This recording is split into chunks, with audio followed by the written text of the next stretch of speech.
I'll just adjust my hair, and we'll be good to go. Hey, I had to be in wardrobe and makeup at 8. That's why. Exactly. Exactly. Exactly. All right. Thank you, everybody, for. Oh, I clipped. Let me do that again. Don't want to clip. Don't want to clip, but I'm going to sit right here so I don't move around.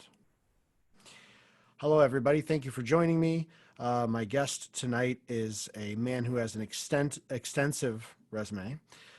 He's been a part of so many different groups. He's been in Motown groups, rock, uh, pop rock, all that kind of cool stuff. He's also taken very serious training in jazz and classical, and he's also toured around the country, I think more than once. Ladies and gentlemen, the Power Viking himself, Brett Sandler. Thank you for being here. It's good to be here and talking with you.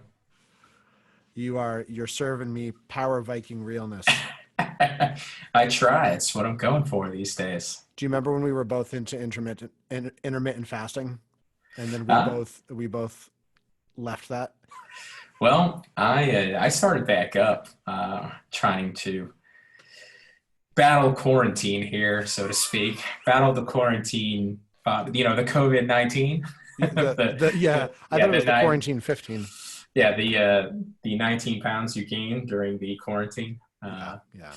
So I I'm trying. lost I lost 10 pounds just by counting calories and going for walks. And then I just one day, I think Marie ordered like brownies on Amazon or something, and I made them, and then I Yeah, forgot. Just like the past 3 weeks had just been erased, eradicated from my mind. And I woke up the next morning and I was like, pancakes, why not? yeah. It's so easy to sort of attenuate your boredom with food during quarantine. So So I'm so glad you're here. So far as we are recording this, I've you are the third recorded, and you will be probably the third or fourth released, because I don't want to hit people with the double Nashville too early. But the reason that I wanted to talk to you is because you have a very extensive and a very unique um, musical background. How you got to where you are. I'd love for you to share your story. Obviously, there are moments where you and I have connected and then done different things and come back together again, which is great. But I think you're kind of at the before this quarantine, you've been sort of at the peak of your career, which I think is excellent. um, I would say so. It's definitely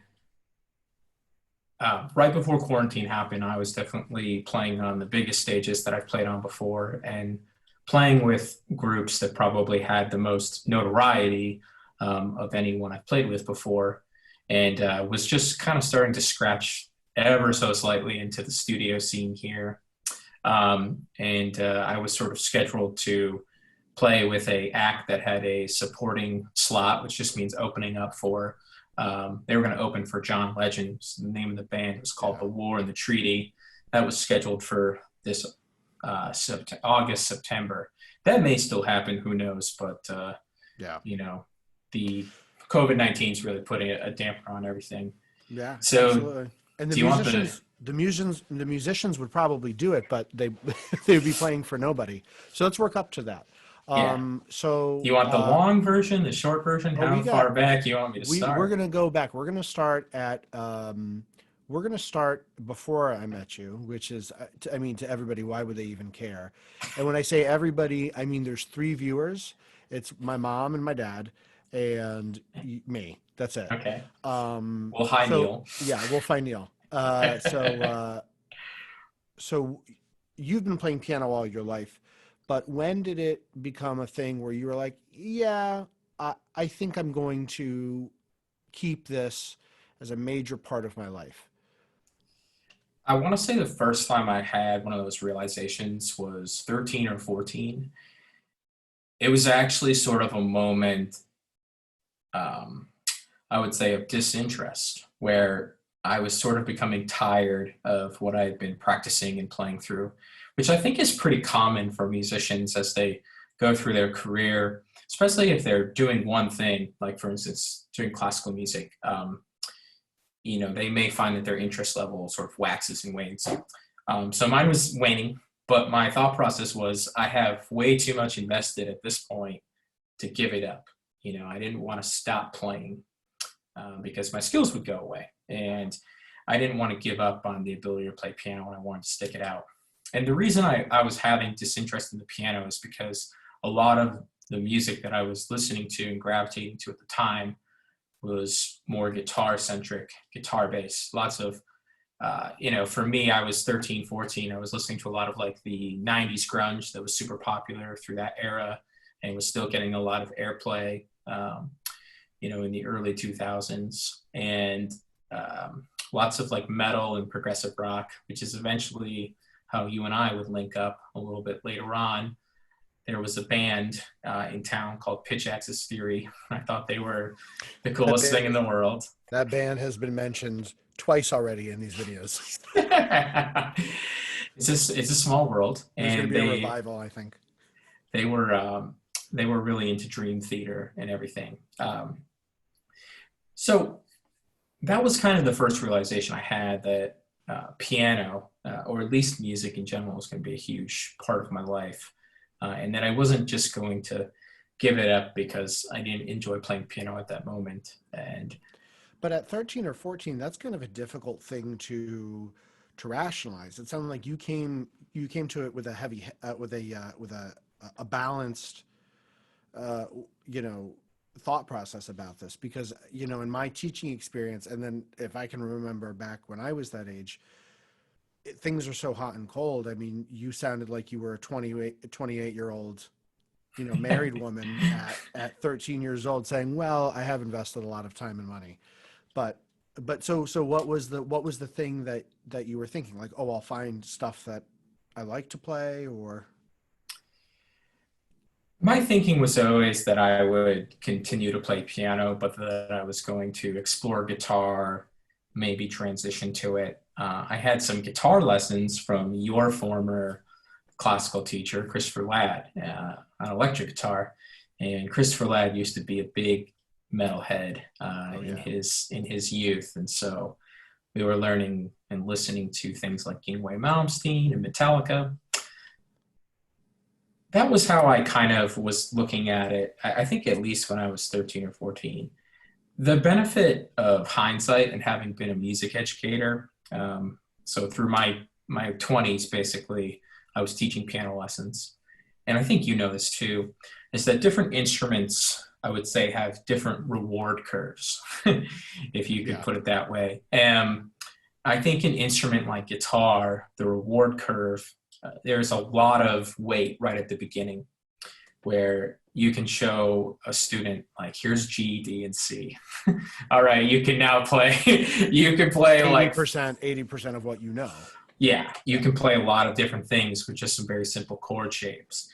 I think if you're a very young student and you start piano, there's a lot of joy to the discovery of piano, but you inevitably hit this, I would say, late beginner to intermediate, like early intermediate stage, where the returns on your time start to slow down unless you happen to be some kind of prodigy. And I think everyone kind of has to slog through this sort of phase before they really truly, kind of start to hit the advanced part of piano. And I think when you hit the advanced part of the reward curve, that's where like a lot of the reward is weighted. So there's like a little in the front, not much in the middle, and then things really just go up like this towards the end. Do you think that's a product of the rep, or sort of the accepted route of the way it's taught, of the pedagogy? That's a really good question. So my own personal experience would suggest that repertoire is just not as rewarding in the middle stage. I mean, you're really, if you're a strict classical student, or you're working off of some like methodology, like a Bastion or something like that, whatever it is your teacher is using to teach you, the pieces that you're going to play, I personally was not that attracted to or excited by in the classical world. And you're almost always playing like abridged versions of songs anyways, right? Right. For you to play like the real war horses of classical music, you really need to reach this certain level of training where you're good enough to say, even attempt something like Chopin's Polonaise in A flat, right? Right. And, you know, I thought it was very interesting for me that I played some, you know, more difficult Chopin etudes, some Bartok, some things like that in the later stages of like 17 and 18, and then kind of wanted to step away from all that and didn't find it very rewarding because to me it was just notes on a page. That's the other thing too. I think that I didn't really get enough music theory in my younger years, and I think it's really hard sometimes to teach students music theory because it's not the most what's the word I'm looking for? It's not the most. It's not exciting. Yeah, it's not like exciting or the excitement level doesn't meet like the digestion level. You know, Yeah. like what's No, I agree with required you. to. Yeah. Yeah. So I didn't really like stick with theory or understand it. So when you get to this like intermediate, late intermediate place, and you're playing these pieces, and you get handed something like Clair de Lune, it's just like you might play like there might be like like a B double flat, right? Yeah. And you misread it. You know, you misread it and play A flat, and you know. That piece is in D flat major, and there's a key change at some point, I think, to the sharp key, moving towards C sharp major. I forget, to be honest with you, it's been some time. But you could play an A flat, and it's like it would sound right to your ear, but because you can't sort of digest all the notes and say, okay, you know, this chord is being treated as this, that particular note that you're reading doesn't make sense to you. And so you start to just say, what, you know, there's just these notes on the page, and you're attracted to different music. And so that kind of prompted the first shift. I think that's indicative of jazz too, but very much classical music. Yeah. We understand classical music by looking back. There was no tonality in the time of Bach. Tonality didn't come till much later. So when he was writing music, we have to understand it today by today's standards, by looking through the standards of his lens. So if you don't understand the theory behind it, for whatever reason, if you're not interested in it, if it wasn't taught to you, then you can't play the piece, arguably, right? Because there's something that, just like if you were to go learn all the notes to something like Giant Step, and you could play it, your fingers could do it, but you didn't understand what was happening, then arguably it wouldn't be a very rewarding experience, right? Yeah. That's really the crux of it. And I think a lot of classical students are sort of taught that way because it's just, here's the piece, here are the notes, here's what's right or what's wrong. There's no understanding of it. When I got to college, I flirted with some more guitar lessons, and I realized that I really didn't like guitar as an instrument, even though I love listening to guitars. For me, was just... Wait. Where did you take lessons? You took it at school? I took, when I got to college, I knew that I didn't want to take classical piano anymore. I wasn't interested in doing that. I felt like I'd kind of done that for a while, and I wanted to explore a different thing. And basically the option was you could take classical lessons, you could take jazz lessons. Right. So I signed up to take jazz lessons, but I signed up to take jazz guitar lessons. Uh-oh. Like I said, I wanted to learn guitar. Yeah. Like these notes don't sustain very long, do they?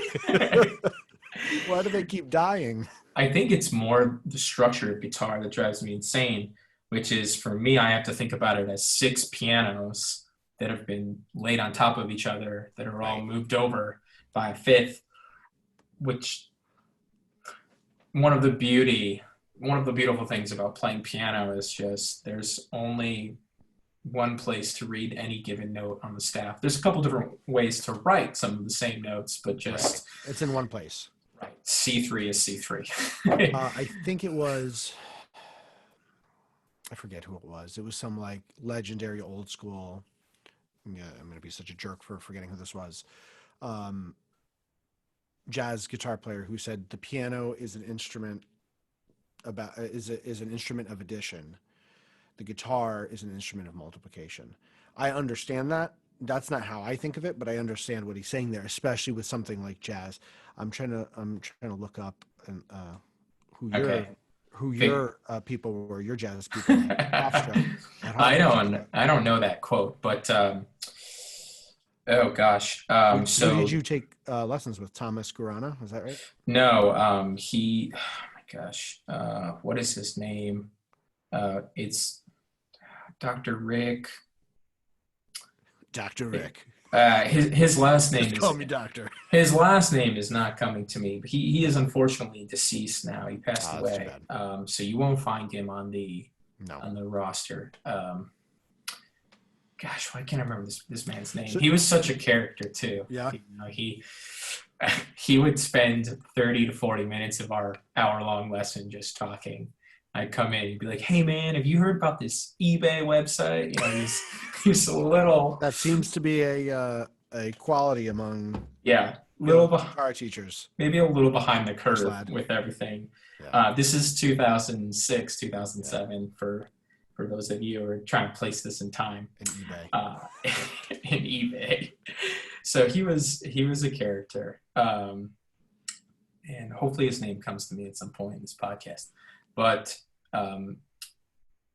I realized I didn't really like jazz guitar, but I liked jazz. And what was attractive about it was that I was learning how the theory of music, the groundwork, like why things sounded good, how music is pieced together.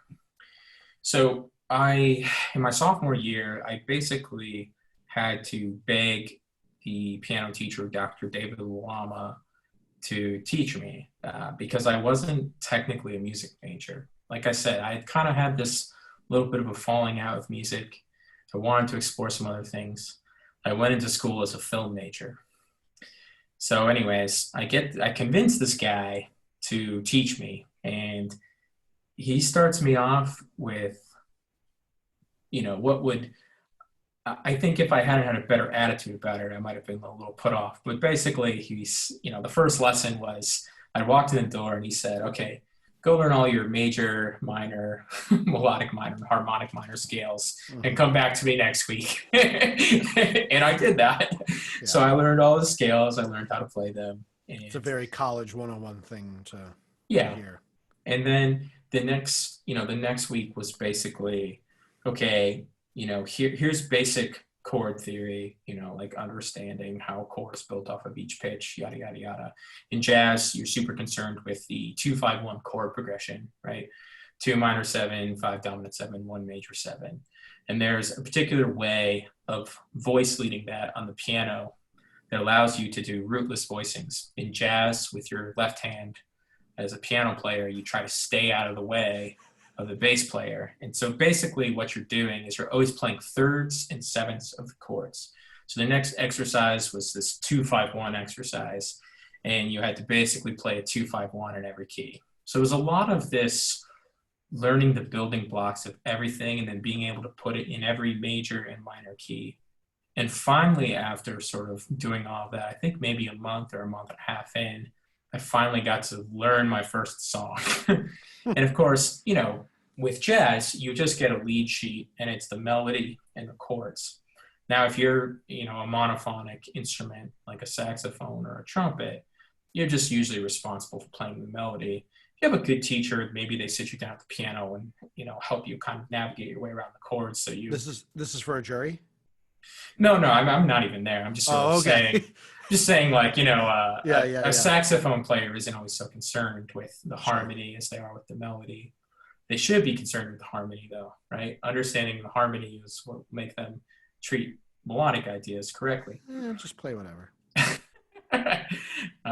Not so much.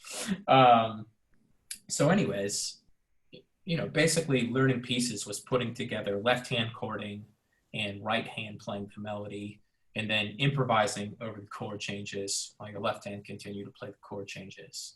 And so I really fell in love with that. I fell in love with jazz.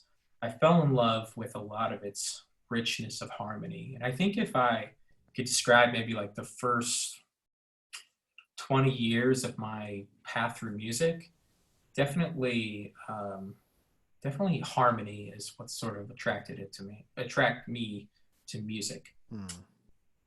And Yeah. definitely more than just your, 1 5 6 4. Yeah, I Yeah. was definitely looking for more than what you hear commonly in pop music. It's funny you said rootless voicing before, which in classical music is like an oxymoron. So they're like, Interesting.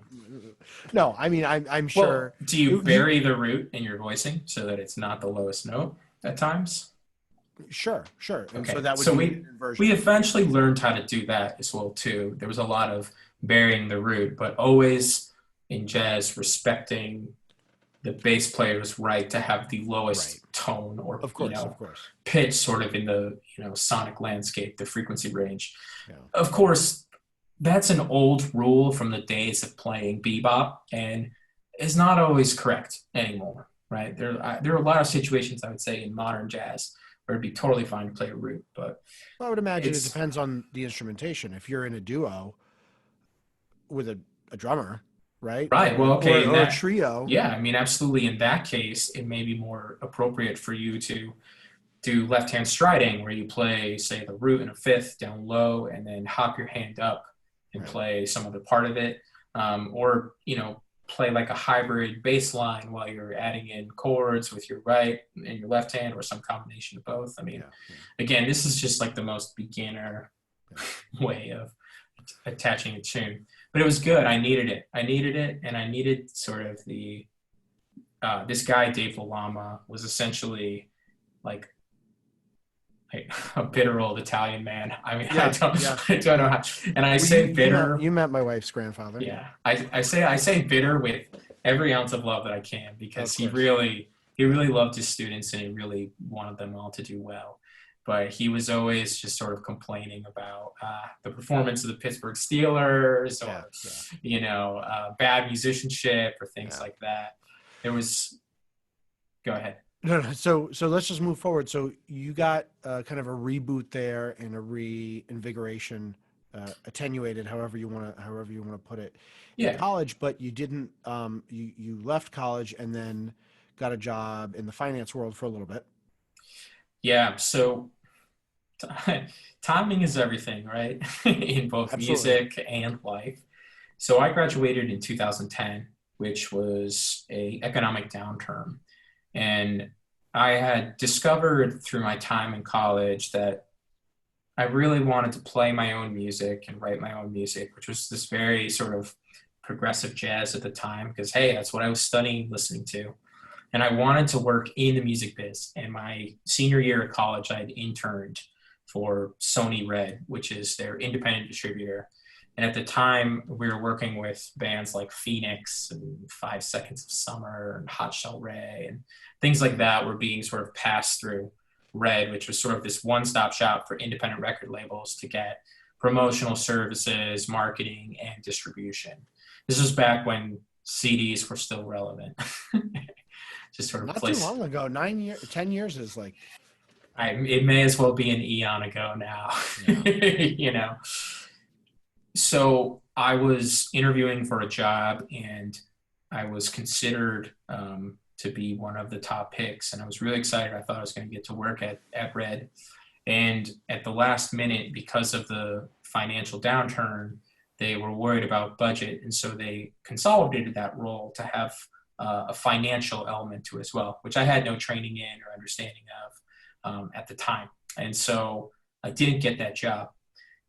But I wanted to stay in New York. I had a girlfriend at the time in New York. My All of my college classmates were in New York, and the musicians who I had been writing with and playing with were in New York. I went to school at Hofstra. It's on Long Island, a lot of close proximity to New York City. Most kids after school, especially if they were in a creative field like film or music or art, television, whatever, moved to New York City. Hmm. So I wanted to stay out there, and so I found a job selling prepaid debit cards. And I'd have to call up these check cashing vendors and try and get them to carry this product that we offered. Yeah. I hated it. I was not a fan. And so eventually I realized I had to quit that job, and I moved home. And at the time, I wasn't feeling so great about myself, and basically feeling a little bit depressed, and ended up sort of just stumbling into this job working at a piano shop that was local to my town. It sold pianos. And while I was minding, the room, the gallery, so to speak, where all the pianos were one day, this guy comes in and, he's asking me to show him the pianos. And so I'm sitting down at the pianos and I'm playing. And he's like, wow, would you ever consider teaching me? It's like, well, yeah, maybe. I hadn't really thought about it. I didn't really want to be a piano teacher at the time, but I wanted the money. Yeah. And so I took his card and I started teaching him.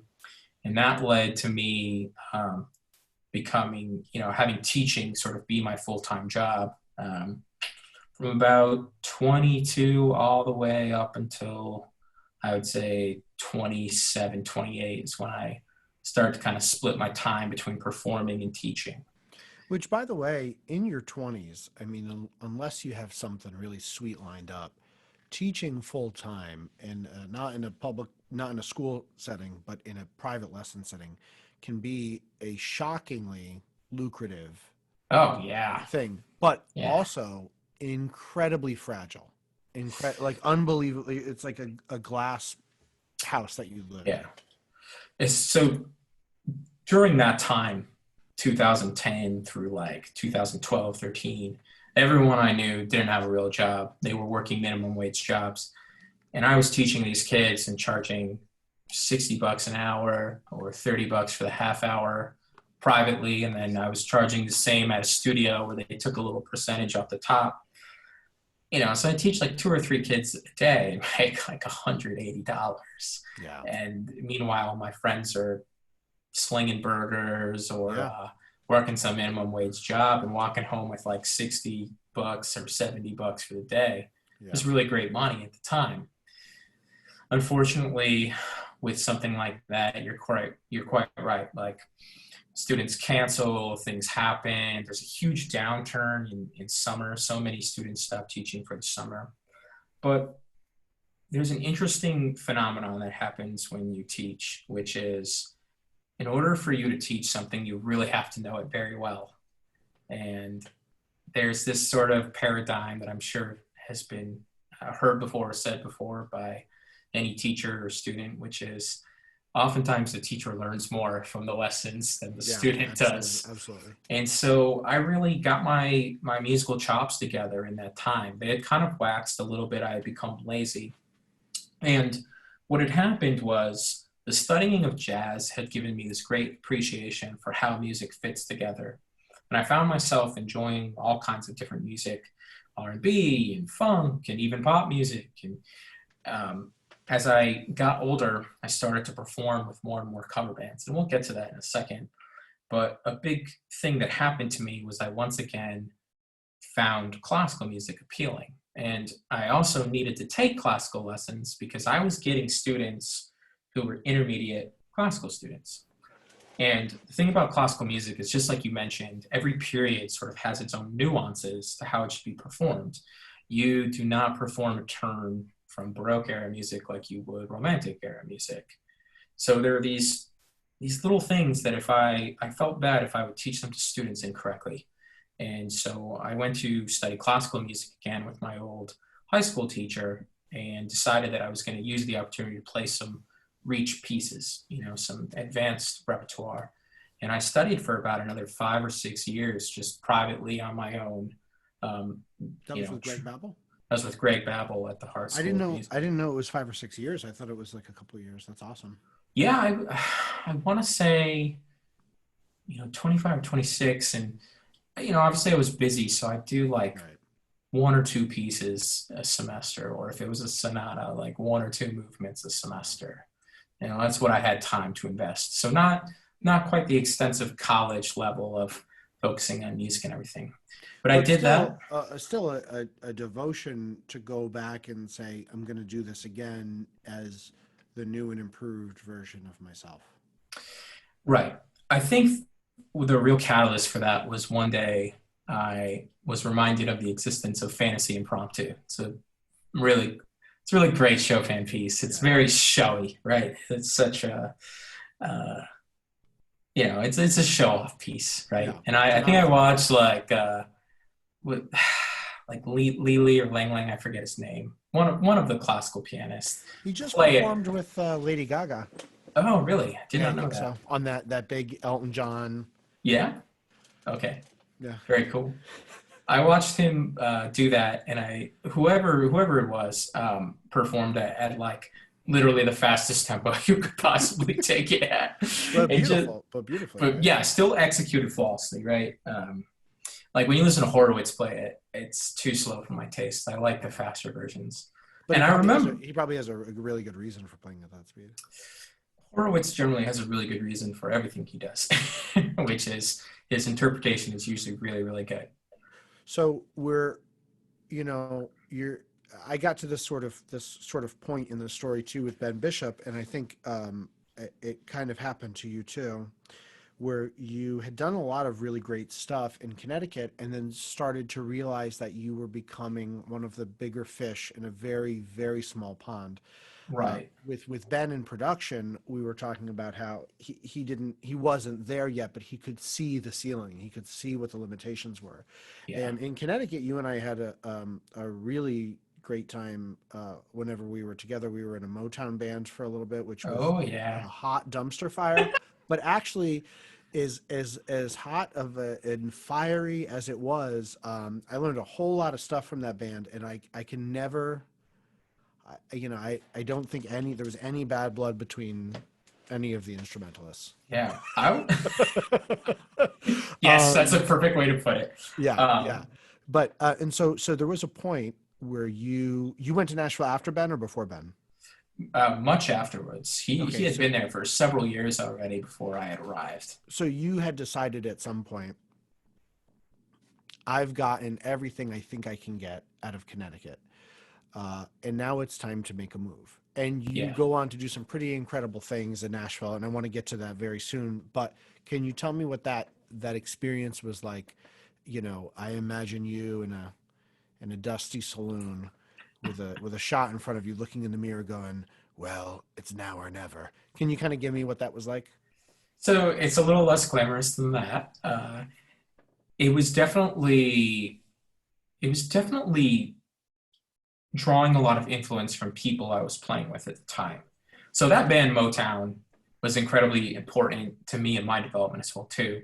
I met a musician named Stephen Pertessis, whose stage name was Stephen Gregory. He's lined up to do the show once he figures out his mic Yeah. issues. All right. Excellent. You should definitely talk to him. A phenomenal musician and a really important person sort of along my line, my development of my career and whatnot. So anyways, I met him doing the Motown gig. He subbed in and he remembered me and he had an original project and he called me up one day and had me fill in for him. And that led me to meeting some other musicians, Mike O'Mara and this guy named Mark Fusco. And so basically, I played with Steve and Mike and Mark in different bands and sometimes together doing the cover band thing and the wedding band thing and making money at bars and in the summer months doing more performances and sort of like outdoor stuff and various weddings. And the thing about those gigs is that there's sort of a pay ceiling and there's also a day of the week ceiling. So That's true. Yeah, yes, I know. yeah, Yeah, I know so that. Yeah. basically what happens is in a place like Connecticut, during the winter months, live entertainment is usually Thursday, Friday, Saturday, maybe Sunday, like maybe some kind of daytime thing Sunday. And I think if you're a gigging musician, most like the rates for gigging musicians in Connecticut for like bar gigs or whatever are about like 100 to 150 bucks, sometimes 200 if you're really lucky. And the Plus a wedding, sandwich. yeah, maybe, sometimes everything's different. Sometimes you get a bar tab, sometimes you don't. And then the weddings are like, 350 to 450. And wedding season is only one part of the year. In the summer, it's a little better. There's more stuff going on. But you can't sustain yourself in Connecticut just 3 days a week of performing. And so you have to like perform and teach. And even then, you're looking at like 45,000 a year. And you're also looking at playing the same Gross. bars and clubs. Gross 45. Yeah, Not net. gross Not net. 45, not take home. That's important. And that's assuming you are maxing out all the time, which is not common And because, doing your taxes. and yes, There's a and lot of doing it. musicians. I do them. I do them. Yeah. There's a lot of musicians that don't. So you do your taxes, musicians. Otherwise, it'd be hard to get loans and things later on in life. Yeah. There's a ceiling, and the ceiling is both a venue and place ceiling, and it's also a monetary ceiling.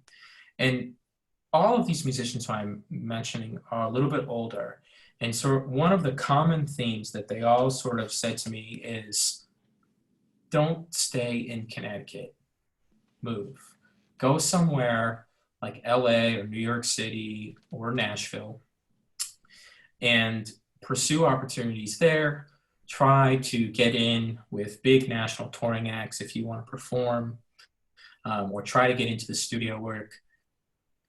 Escape sort of the limited ceiling of Connecticut, right? And so I listened to them, and it took me some time.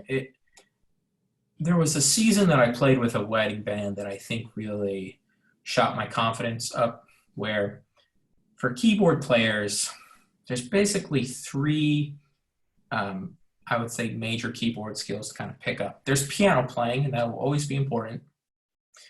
Depending on the style of music playing, there's Hammond organ playing, right? So like if you're playing like country and blues and maybe some rock, you definitely want to know your way around a Hammond B3 or some, equivalent like C3 or A100, whatever.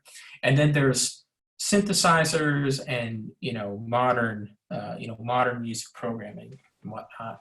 And so that wedding band season really sort of bumped my confidence with that. And I felt very well equipped to sort of go off into the world and try and play at a higher level. And again, like I said, I had this whole period in my 20s of really getting my chops together, really getting things together with both, my technique and my understanding of music. So I felt ready. And a buddy of mine who I had been performing with wanted to move down, and he moved down a little bit before me. And so I basically followed him.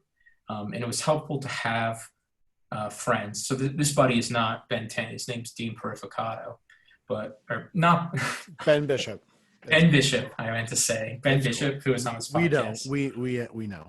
Yes. So not Ben Bishop, but Dean Purificato. And so between Ben Bishop and Dean Purificato, I was able to kind of get started and established down in Nashville. But I remember a specific moment where Steve and I were playing a duo gig down in Old Lyme, and it's out on the beach, and we're talking, I think, as we're loading in equipment. He says, "Man, get out of here. Just get out of Connecticut. Like, Yeah. go off and try to make something of yourself while you're still young." And that's not to say that if you're old, you can't go do it, but it's definitely easier when you're younger and you have less responsibilities and less sort of financial obligations. And so I moved to, It depends too what you want to do, and for the stuff that you're yes, talking about, you were bumping into that wall and saying it sounded like you needed a lot of encouragement, which is good, because obviously you were thinking things through. But after you keep walking into that same door, you gotta go through it or go around it or something. yeah, I think as musicians, we are constantly measuring ourselves to other people. And so I always thought that I didn't cut the mustard, that I wasn't good enough to play at the highest level. I think differently about that now. As always, I don't think I'm the best keyboardist that has ever been alive or even the best keyboard player in Nashville. But I know that I'm good enough that put me on any gig and I'll be able to do my job pretty much like 100% of the time, unless it's like some crazy, super high technical chops What gig. if you were in like a Good Charlotte tribute band? I think anybody could play in a Good Charlotte tribute band. Could I do it, Brett? Could I do it? Yes, you could play in a Good Charlotte tribute band. Which, so you decided to move to Nashville. yes. You get there, and pretty quickly, I remember talking to Ben at the time, and he said something to the extent of like, Brett is meeting people. So if I recall correctly, you're a pretty sociable guy, but you're not I wouldn't call you like a social butterfly or anything. You know, you have your circle and your good friends, and you keep Yeah. them good friends. But so, what was that like getting to a brand new place? Uh, you know, with your what's this, the stick with the backpack with the handkerchief on the end. You got a Your keyboard in another. rucksack. Yeah, Yeah. your rucksack. You got your keyboard in another hand, and you're in a place where maybe not everybody's like a shredder jazz wizard, but I mean, you go the one time that I went to a bar in Broadway, the guy was like nailing an Allman Brothers solo, note for note, phrase for phrase, tone for tone, and that doesn't mean that's not for nothing. You know, that's all that's a No. feat to accomplish. So, what was that like getting to a brand new place? You know, a Disney World of music. Well, I would honestly still say that that first year that I moved down to Nashville is probably the best year of my life, in the sense that I sort of finally felt like I belonged somewhere. And um, you are correct in that there is a ubiquitousness to music in Nashville, and there is a skill level, a cap. There are musicians in Nashville who are taking music very, very seriously, especially from the instrumentalist side of things. So the guitarists are all trying to be the best, version of Brett Mason that ever existed.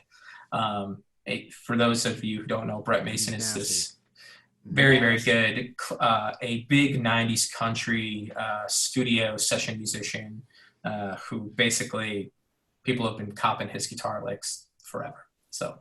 Um, so yeah, the skill level is very high.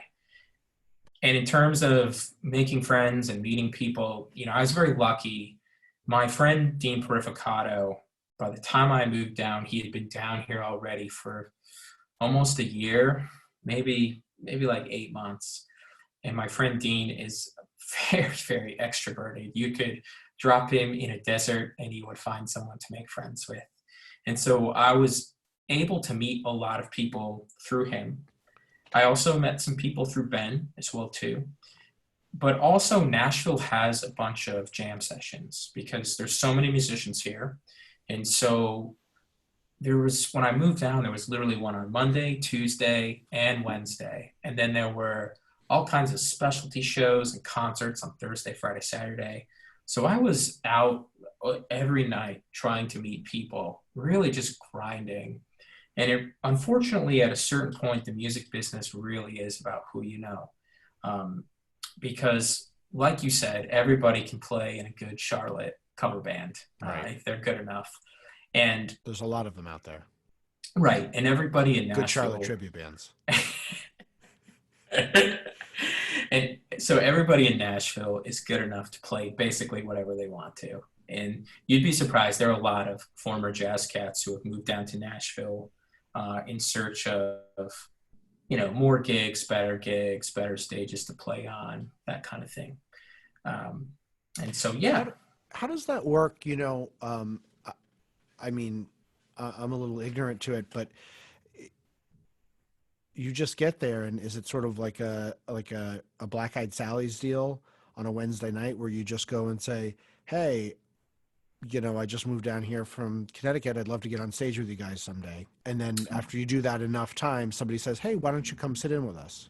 So a lot of the jams are open, right? Which literally means that every round is you sign up and there's a random bunch of musicians who all get thrown together. And a couple of the jams are definitely more curated. So some of them, they want to talk to you and make sure you actually know what you're doing before they let you up on stage. Some not so much, but the skill level. What kind of music are we talking? So most of these jam sessions were either blues or there was one funk one. There was a country jam session, but I didn't really know that repertoire at that time. I was still learning it. So I didn't really go to that one in my first year. And then there's also sort of like a fusion jazz jam as well too here in town. And the jam sessions are always constantly changing or evolving and moving venues and things like that. And so, yeah, a lot of it was you'd get up and you'd play and people would hear you, that kind of thing. And then, your friends would introduce you to other people.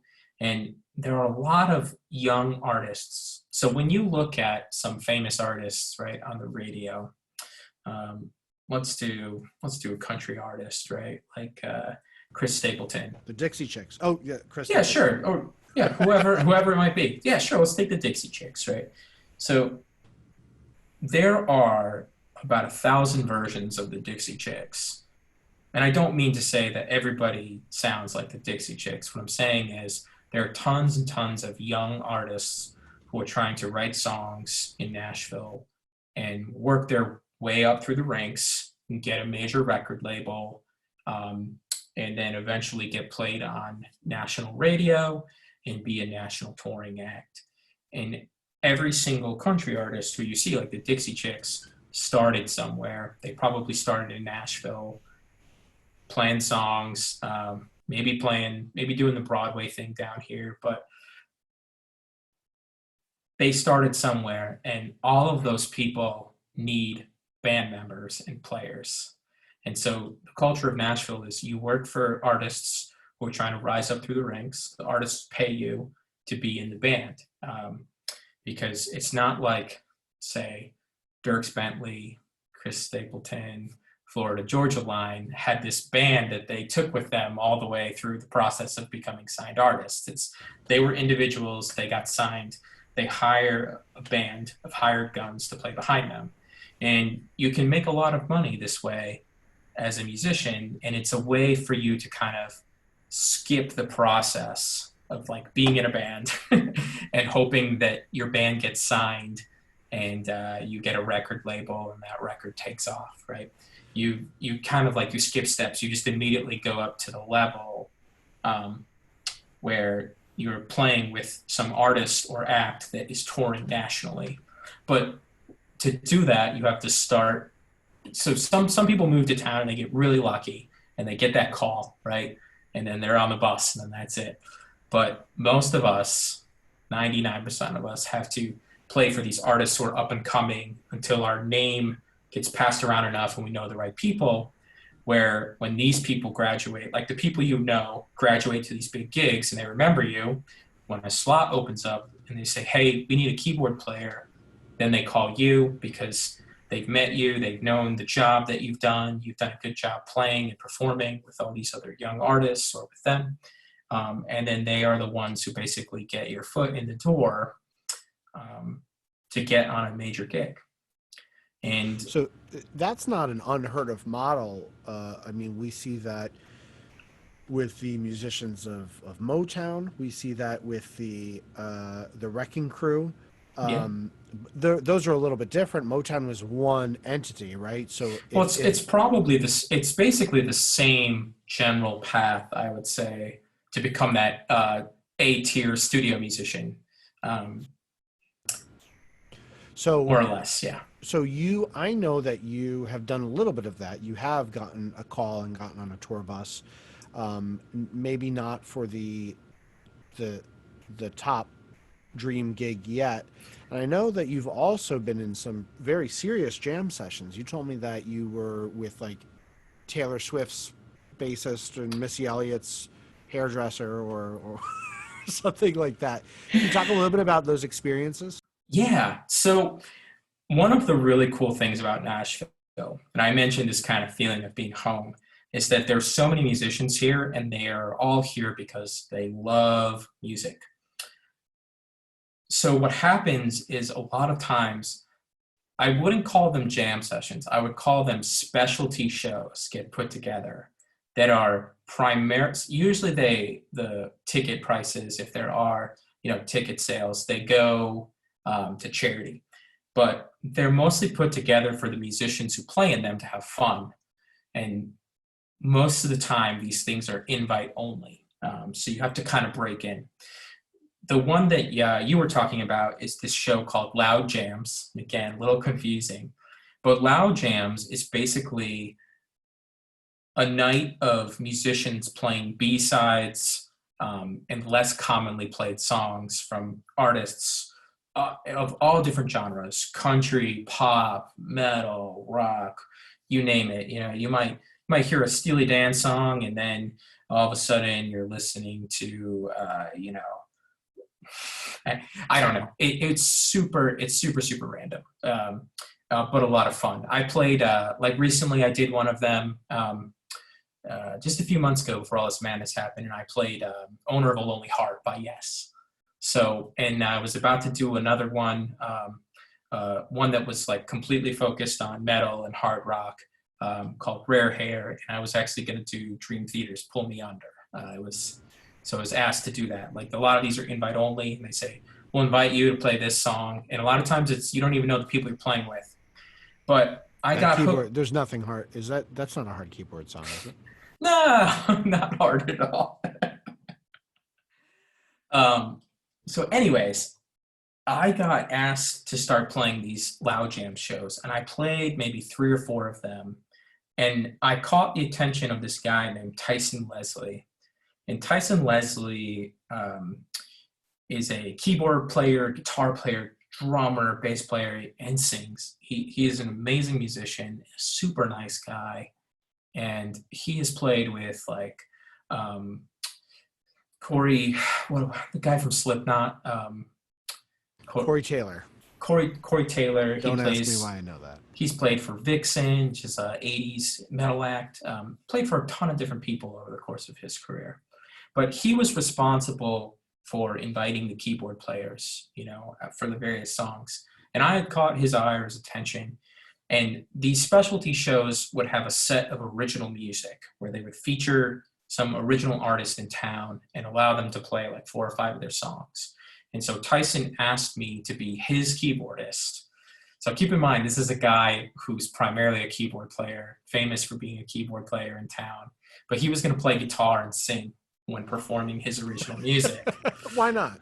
So he asked me to be his keyboardist, and I was kind of freaking out, and I didn't know the people who were going to be in the band, because Tyson just asked me to do it. And so I show up at rehearsal, and there's a bass player and another guitarist and a drummer and a couple backing vocalists, and we're all rehearsing. And you kind of learn in Nashville that you don't want to just like bombard musicians with questions. You want to be like, who you play for? You got to like, what's your gig?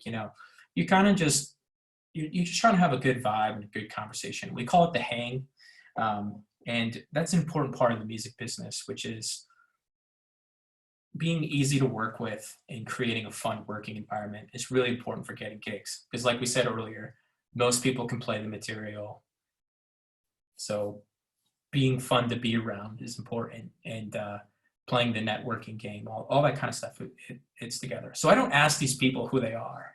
I know their names, but I don't know who they play for. And we get to the show, and they're introducing us, and they're going around, and they're basically saying everyone's credentials. It's like, this is Tyson, he's played with all these people.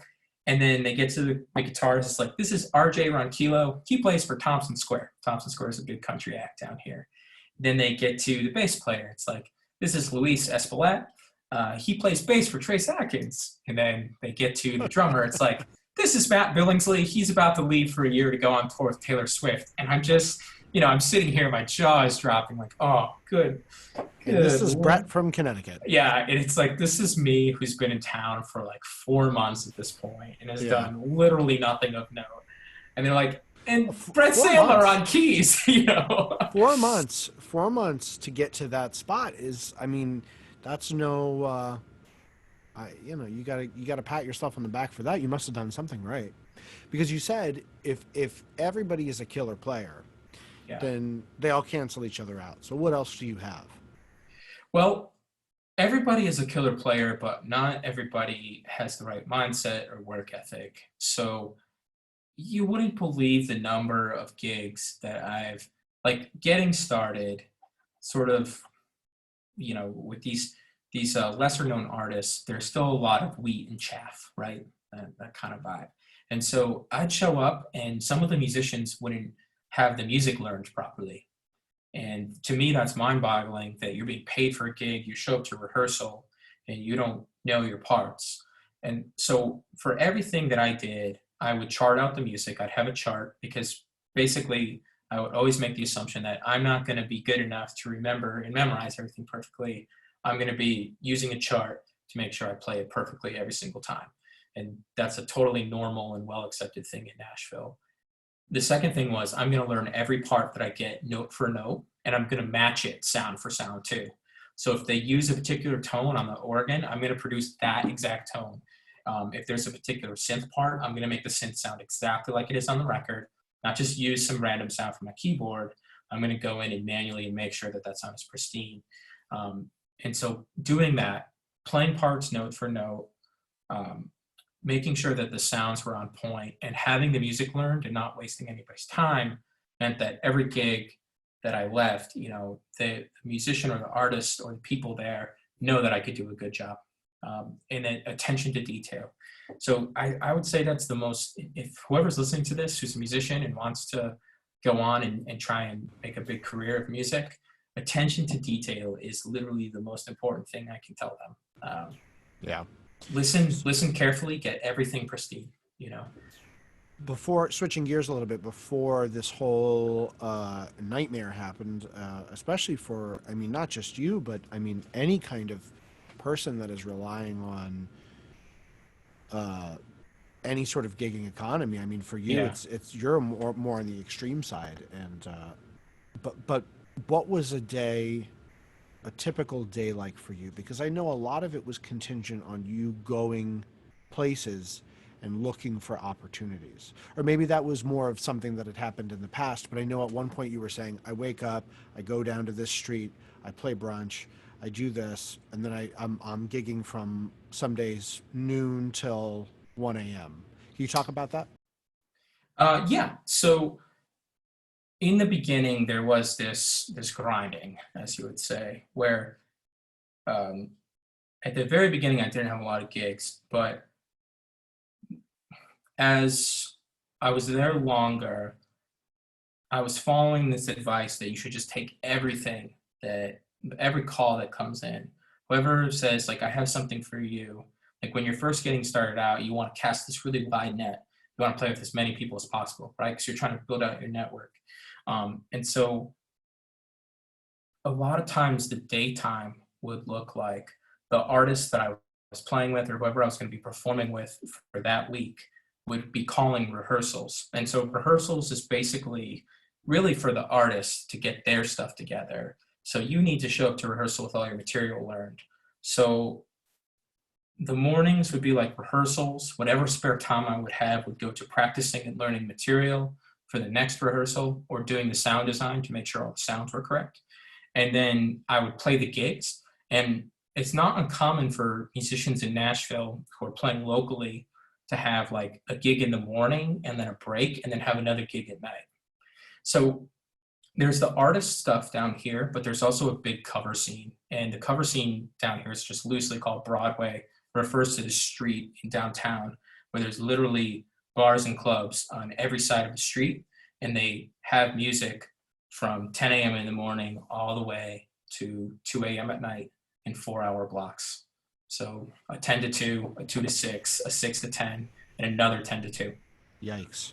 In every bar. And there's like 35, 40, 50, I don't even know how many. And then that's not counting all the other random things and all the stuff. There's so much work to be had. There are a lot of musicians competing for all that work, but if you wanted to, you could literally play for 16 hours a day down here in Nashville if you wanted to. And so in those early days, I was taking everything that came in, whatever it was, Broadway, artist gigs, studio work, whatever it was. And so the days were always just go do your obligations, whatever they are, the rehearsals or the gigs, and then be practicing and learning the next set of material. And it's been like that for a very, very long time for me, where I just, once I get done with one gig, I'm learning the material for the next one.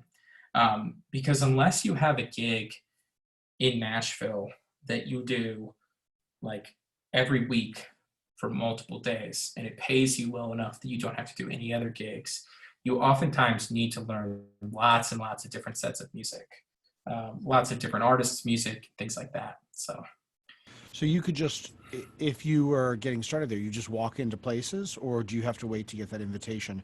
If you're talking about those I don't want to say low level, but those busy jobs. Yeah, so you need to know somebody, or the artist has to reach out to you. And so it can take a little bit to get the ball rolling, but once the ball starts rolling and more people see you, more musicians who are in bands see you. So a lot of bands have a band leader, so to speak, and the band leader is usually responsible for constructing the band for the artist. So the artist just has to worry about doing artist stuff and doesn't have to worry about the music being correct. That's the band leader's job. So if a band leader needs to fill out a role and the band leader knows you do a good job because they saw you play with XYZ person when you were sharing a bill at some random show. So sharing a bill just means like many different artists played, all at once. Then they say, oh, okay, yeah, we can hire that guy, and you get the call. So, when did you start uh, moving away from those gigs and then sort of getting the things that you've some of the war stories that you've shared, where you got to go on tour on a festival adjacent to South by Southwest, or you got to play these like the big there's a Pink Floyd cover show or Radiohead cover show or something like that. So Yeah. for you personally, when did you start having to do less of the, yeah, I'll play till 2 a.m., 5 nights a week, and then more of getting to say no and actually getting the calls that led to either better experiences or better paychecks? I would say, I would say maybe probably a year and a half in to about 2 years in, maybe a year in. It's definitely, it builds, right? You usually get like a little piece of something. So at the year mark, I started playing with this group called Black Jacket Symphony. This group performs iconic albums, uh, song for song, sound for sound. So I have done Led Zeppelin 4 with them. I performed that, and I've also performed Purple Rain, so the famous Prince album with them. They also have another band that does like more corporate based stuff, but does like big corporate functions. But this band is the one that I've been on a tour bus with and things like that. And that kind of came to me at the year mark, but I didn't get a lot of it. I was being treated as a sub to begin with, and then as time went on, I was asked to fill out permanent roles on shows where I'm the permanent keyboard player now on the Purple Rain show, and then I sub in for more shows. Before this all happened, I was supposed to go out for touring here in Nashville is usually like you go out for a couple of days and you come home, for like say a month or 2 months in a row. So it's going to be out for a month and a half doing that, like 3 or 4 days out at a time, performing The Wall with them. So Wow. I got that. That would have been one hell of an experience. Yeah, this band, if anyone wants to Google them, the Black Jacket Symphony, they bring like $500,000 worth of production with them to every show. So there's these beautiful light shows behind you while you're playing. It looks amazing in photographs. Very, very cool experience. A lot of That's fun. former American Idol contestants and voice contestants end up in Nashville, especially if they have a country focus. And they tend to have, I would say, another tier of gig over just like the local thing. And so I've been playing with some of them at various points in my career, and have done different shows with them. And usually they tour heavily in their home states. So I've been out to like Iowa, I've been out to California, um, really all over with some of these artists who have been on The Voice. So Adam Cunningham, Cree Harrison, she was an American Idol runner-up. Did I you say Creed? performed Did you say Creed? Cree, Wow. Kree, Harrison, really phenomenal vocalist. Cat named Pryor Barrett I've played with, and also did a couple shows with this guy named Casey James, who was also, forget where he finished on American Idol. I think he had a record, like a country record that was out for a while. And again, those things kind of trickled in, and it's all about like building critical mass. So I would say the point where I've really started saying no It started maybe a year and a half where I started like turning down really low level stuff. And now it's kind of like I turn down some medium level stuff if I'm too busy or don't want to do it, because I'm trying to just focus on the big fish at this point in my career. Um, yeah, so it's a sliding scale. You know, it started about a year in, and I would say just now, you know, April 15th was the 3 year mark. I would say this last half a year is really where I started to say no to like gigs that might pay me like 100 to 150 to 200 bucks for my time. You know, Right. so Was there anything at any point in your experience, either I'm imagining when you first got there, but I guess this could be at any time when you realized that you had a deficit, either in your playing or your theory or your sort of the way that you viewed music, where you said, "Oh, I have to fix this now." I'm thinking of myself when I've seen somebody. I mean, this sounds stupid, but I've seen like a really good guitar player just have a relaxed forearm, or like right, their left elbow is so relaxed, and I think, what the hell am I doing? I'm in a master's program. I need to fix that right now. But that's a very specific thing. And then there's times when I've been like, oh, I need to be able to get students to play recitals, because that was something that I really struggled with. I got the kids to play really well, but they would just play in the lesson really well or at home really well. So is there anything for you that you said, oh my gosh, this needs to be fixed right now? so many times. So there's macro level stuff and then there's micro level stuff. If I if I played a gig and thought to myself that my performance was subpar, I will go home and play that material over and over and over again Yeah. so that that never happens to me ever again. And I have to do that from time to time because I would say as musicians, you know, sometimes we get a little lazy. Sometimes we take shortcuts. And again, we might be talking about like one tiny mistake that nobody noticed, but down here it's all about perfection. And so, you know, I will go home and I will practice that until my fingers bleed. So there's that micro level stuff, but there have been tons of macro level moments. Big ones in Nashville have come down to really learning how analog synths work and how to craft analog synth tones. I had to do that for a couple different shows now. I had to really do that for Purple Wayne. That stuff is all old school 80s analog synths, the Oberheims, so OB8, OBX. I've had to do that when I first moved to Nashville when I realized I knew literally nothing about playing organ, um, because playing organ is super important in Nashville here. And you really need to know how the drawbars work, what kind of tones you can get out of them, what to do in certain situations. While the organ is a keyboard instrument, it has no sustain to any of the notes. So as soon as your fingers leave the keys, it just stops playing, makes no noise. So you have to play in this very legato manner, and it changes the way that you can play. Like piano licks don't sound good on organ just because of the nature of the instrument. So you have to play it a different way. That was a huge thing that I kind of needed to acquire or fix, I guess you could say. Um, and then, you know, going back, you know, through time, realizing that I didn't really know what I was teaching to classical students, and I needed to like, oh, I better get this together. You know, Right, I don't right. want to be, I don't want to be Absolutely. like a fraud. And then, you know, the same thing in college when I realized, wow, I don't really understand how music works at all. And I didn't learn my scales and my theory properly. You know, it wasn't maintained, and I need to go back and do the shedding. So many times. And when you are presented with those moments, it's an opportunity to you know dig in and evolve.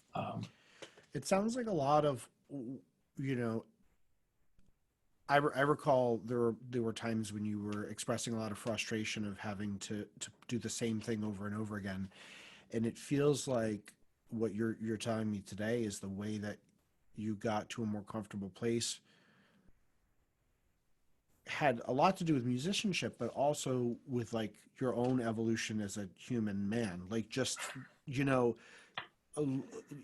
deciding that you're going to say no to the things that you can start saying no to, taking chances. I remember you told me about a tour once, we don't have to name it, where you said, yeah, we kind of, pissed all the money away, and it wasn't really worth it, but the experience was worth it. Um, Well, right. Especially if the experience teaches you, I don't want to do this kind of thing, yeah. or this is not the environment I'm looking for, whatever it might be. Or gets you connected to somebody else, then where you can, connect with somebody else. Yeah. So obviously, it sounds like one of the many possible out of the many different Nashville trajectories. One of them is certainly to get picked up by the next so and so, and then go on the road for 11 months and make however much money you make, and then come home and do that. Whereas, like, Brett, Ben Bishop and Casey did a lot of like the co-op songwriting stuff, and then Yeah. that's how they found their success. There's a ton of different paths through the music biz, and they all have their pluses and minuses. I could talk about what I think of some of them if you want me to. Yeah. Well, we're gonna come to a close pretty soon, Okay.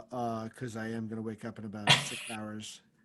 But yeah, I'm sure we could talk all night about that. Why don't you tell me? Yeah, why don't we do that? We'll go for another 10 minutes or so. Why don't you tell me what your thoughts are about the different paths Yeah, to so Nashville? they all have pluses and minuses. They all share a lot of the same things that you'll need to succeed.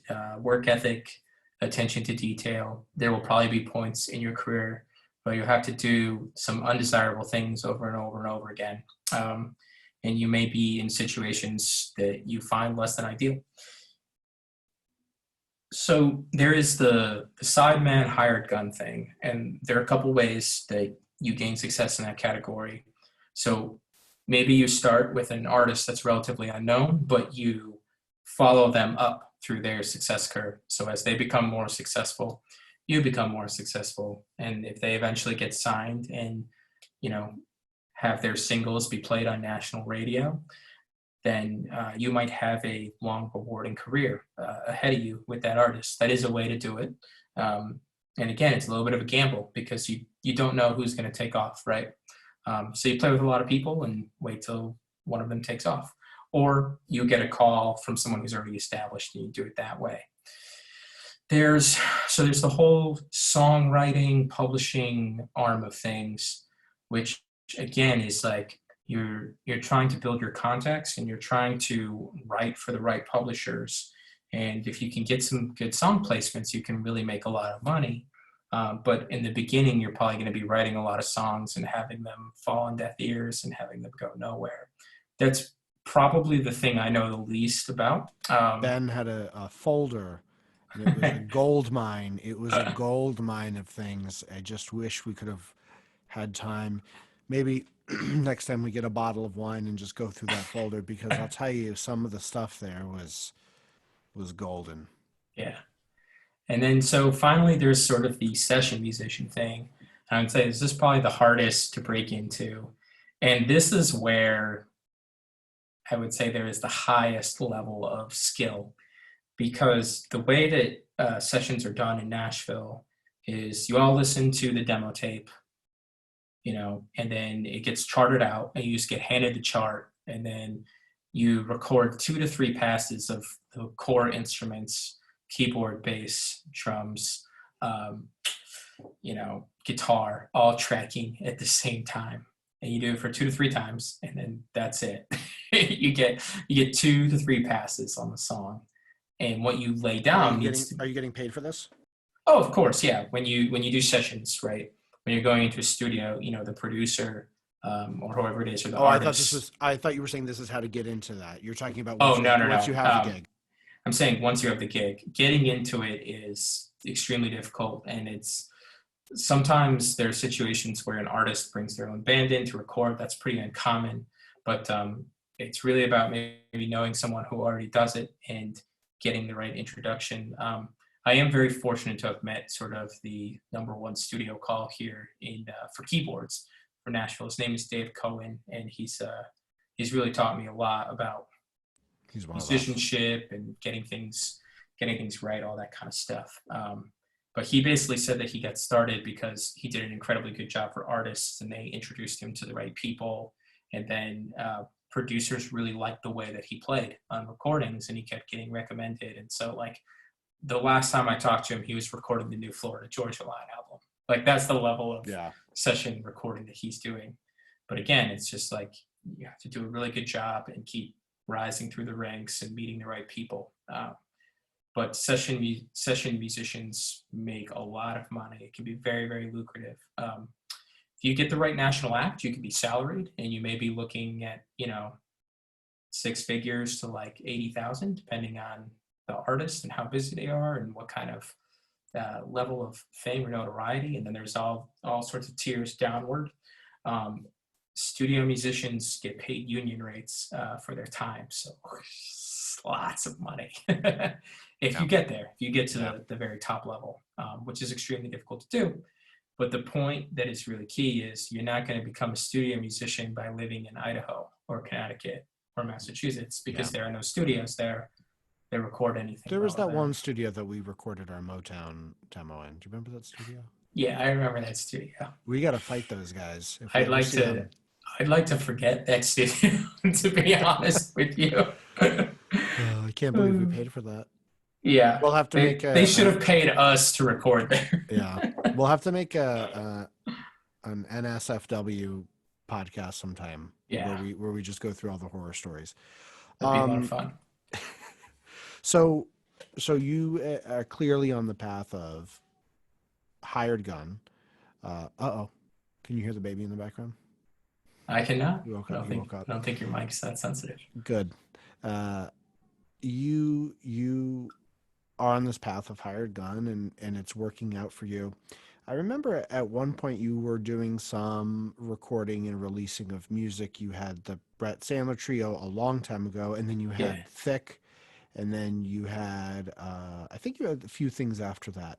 Does that play? Is that gonna come back? Do you see yourself writing and recording more music, whether or not that's jazz or fusion or just Snarky Puppy meets David Bowie? Is that something that you see in your future? 100%. So I don't know if it'll be that kind of genre.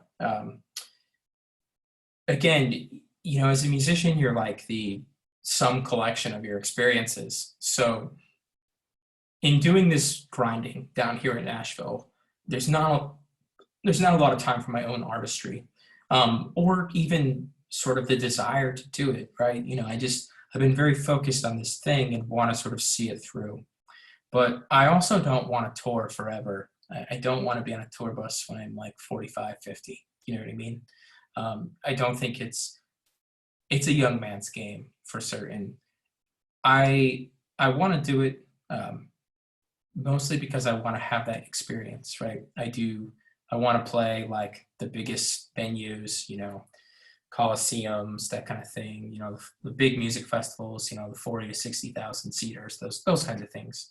I want that experience, and of course I want to make the money that goes along with it, but I don't want to do it forever. And so quarantine has happened, and I've had a lot of free time. So what I've decided to do at that time is I've been doing remote tracking, so it's a type of session work, but that's not really where I'm going with this. I've been writing music for sync, which is just the process of composing music that goes in TV programs or movies or trailers or commercials. Our friend Ben Bishop does quite a bit of this, actually, and can be a whole part of like the songwriting creation process and publishing and all those kinds of things. But I've been thinking a lot about getting into that, maybe writing music for in a commercial sense, right? So TV, video games, movies, that kind of thing. And that's about like what the song needs. So it's not necessarily about any genre. If I do something, if I do come out with some kind of original music, it will probably be very experimental and electronic focused. It'll be a culmination of, I know, right? it'll be a culmination of all of the things that I've sort of learned about sound design, right? About creating sounds. So it's been a huge focus of the last couple of years, getting sent material. And so there's this pad, right? So producers nowadays, they use a lot of electronic instrumentation, a lot of stuff that's generated by computers. And in a lot of situations, the artist just plays with a backing track that has all those parts in it. But in other situations, they need the keyboard player to play those parts. So I've spent a lot of time learning how to recreate those sounds. And as a result, I didn't enjoy it when I first started doing it because I was extremely bad at it. But I've gotten a lot better at it now, and I don't find it such a laborious process. I oftentimes find it really rewarding. And so if I did do some kind of original music, it would be in those lines. I have a few songs that I've worked on. So maybe at some point in the future, there might be an album of very selfish music, but more likely than not, the composing that I'll be doing going forward will be meant to be submitted to, libraries that cater towards, TV sync clients and things like that, because that's an opportunity to collect royalties. I'd love to hear your the things that come out of your brain. No, seriously, the things that come out of your brain now, because the last gig I played with you, where we were doing that kind of stuff, was at that retirement home in the Farmington Exchange. That was a jazz gig, right? Yeah, and that was a jazz gig, But so I was going to ask you the question of, where do you see yourself going when everything goes back to normal? But I think you've kind of answered that. You have a path that you're on. It sounds like you're pretty established in your circle, and you have your sights, your immediate sights set on, continuing this upward rise.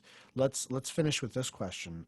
Okay. What is the quarantine doing to people like you who and you share as much as you want or as little as you want? That's totally fine. Yeah. So the music producers, the guys who just came off tour with so and so, they're probably fine, or at least they're going to be okay for the foreseeable future. But for people like you and people who are on the streets every day grinding, or people that just got to town, or people that haven't gotten that gig yet, what's life like? Wow. So a lot of those people are, well, they are completely out of work, to put it bluntly. So the CDC's guidelines, how many people can be in an area, basically make it impossible to have any kind of concert.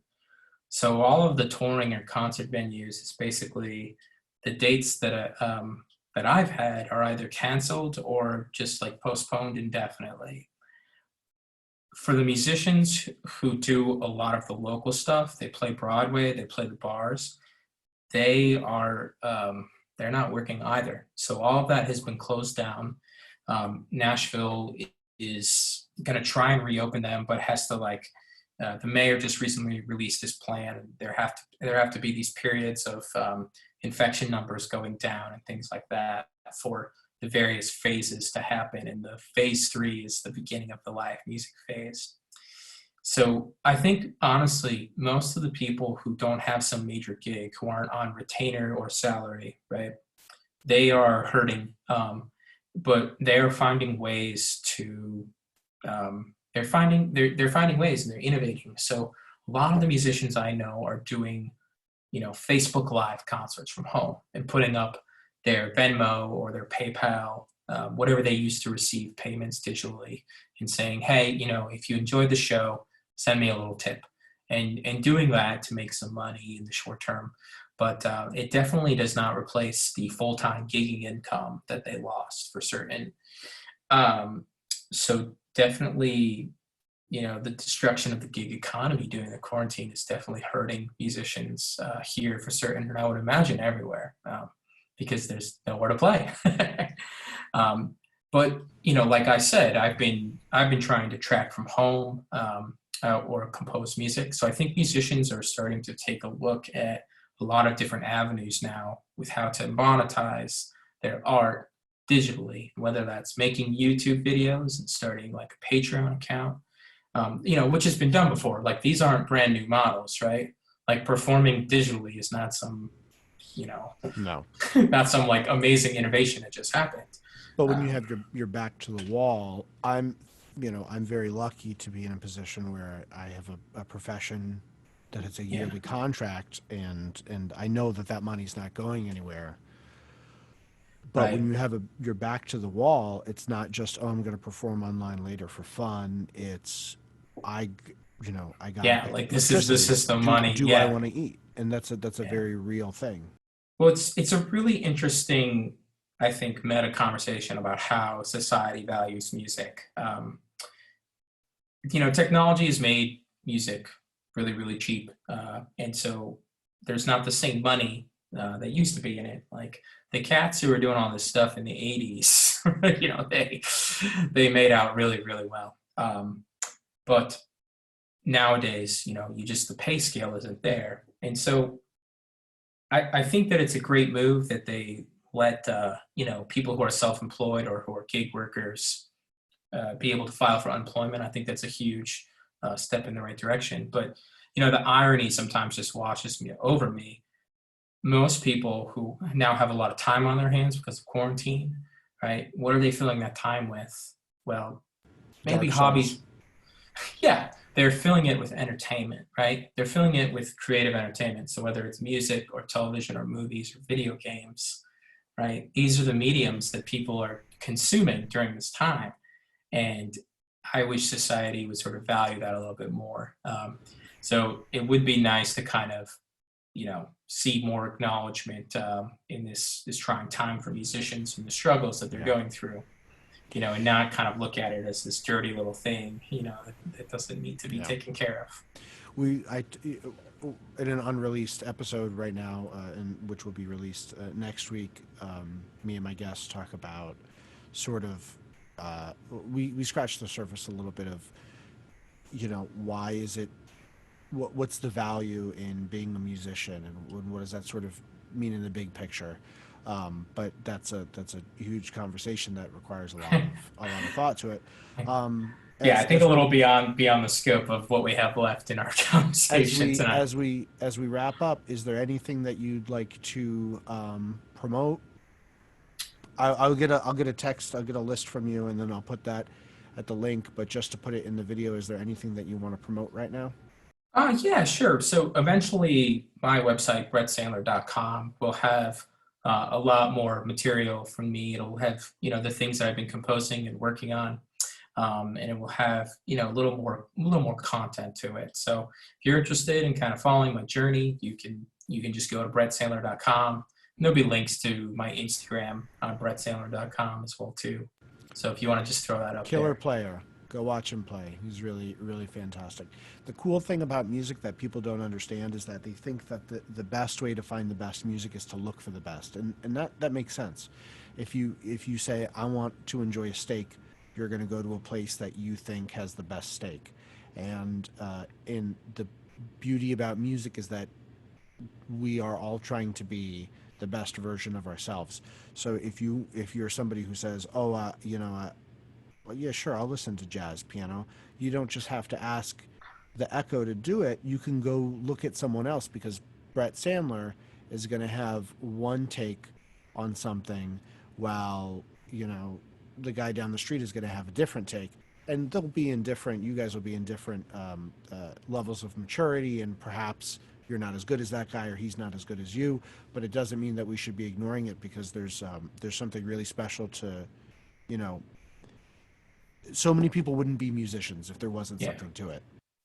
Yeah, absolutely. I think as a beautiful final note, I think I touched upon it just a little bit earlier, but through my musical journey, I've always thought that I wasn't quite good enough, or I wasn't the best. And I thought that because I wasn't the best, that I wasn't deserving, or I shouldn't pursue this, or whatever it was. And I think that is a huge false dichotomy, because two things. People learn and get better at different rates. I've had a lot of periods of exponential growth throughout my music career where I felt like my playing and my understanding just like all of a sudden just leapfrogged way ahead. And then all of a sudden I was like, oh yeah, I'm way better than that person now, right?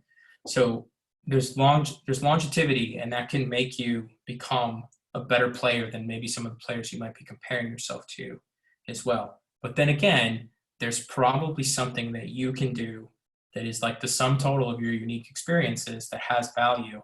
And so maybe you aren't like Jesus Molina, who's an incredible jazz pianist. Check him out, or Hiromi Uehara, or Oh, maybe I you're know not. her. I Yeah, or remember that. maybe you're not Brent Mason, right? But I guarantee you, She had there's the bass something. player from to ruin your moment right Yeah. here. No, go ahead. She had the Fifth Element bass player, right? I think so. Doesn't he have Yeah. like he had like the cool glasses? Yes. Oh no, that's the guitarist. Oh, Dave. okay. I think it's Dave Fusiak is his name. I think he's a Berkeley I professor. was like, I'm watching Twin Peaks or something. Yeah. No, Continue. he's out there. Finish your beautiful moment. Yeah. And so whoever watches this, I think you said some of your students might watch it. It's just stick with it, right? Stick with it and realize that even if you are not the most technically gifted or best musician, whatever it is, you can be best at something, and your unique musical journey, right, matters, right? It matters in all of this, and you have something to share with the world musically.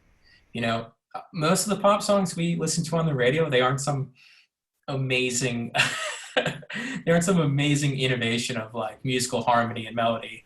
They're pentatonic melodies over, 4, 6, 5 chord progressions, but we like them and they're pleasing to our ear and they bring And they joy mean to millions something. of people and they mean something. And so, whoever's listening to this, if you feel like you're not the best or you want to give up, I just would say stick with it for longer and see where it takes you. Thank you for hanging out with me. Yeah, this was really fun.